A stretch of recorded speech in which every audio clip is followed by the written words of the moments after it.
Ey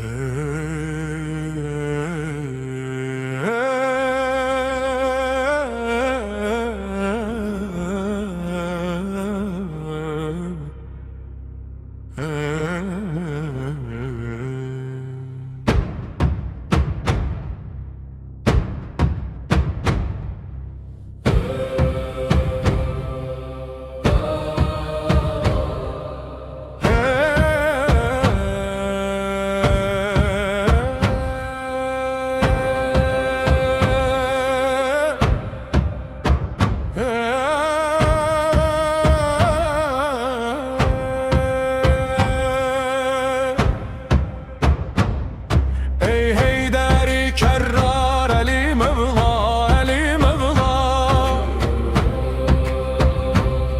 Ey Seyyid-i Salar, Ali Mevla, Ali Mevla. Ey Mefsenül Esrar, Ali Mevla, Ali Mevla.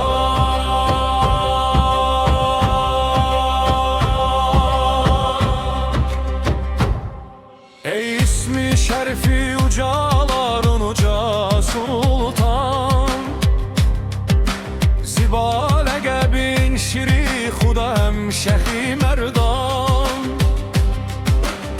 Sensen ağacan hamidin natiqi Kur'an. Ey mehzenül esrar, Ali Mevla, Ali Mevla.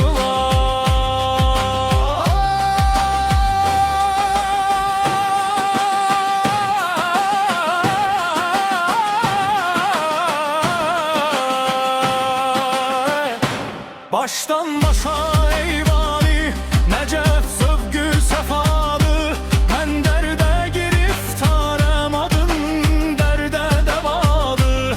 Kurban sene bizden dilemey, senden etadı. Ey Seyyid-i Ebrar, Ali Mevla, Ali Mevla.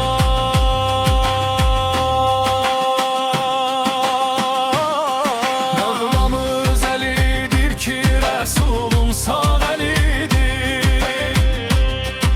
Alemlere mevlugulu hükmü ezelidir. İnsanlığa şan, dine şeref, halqa velidir.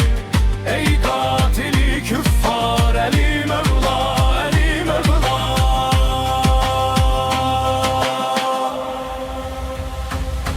Ali hücceti da verdi, Ali Fatih-i Xeyber, Ali Mahi Münevverdi, Ali Cani Peygamber, Ali Şafi Mahşerdi, Ali Sagi Kevser.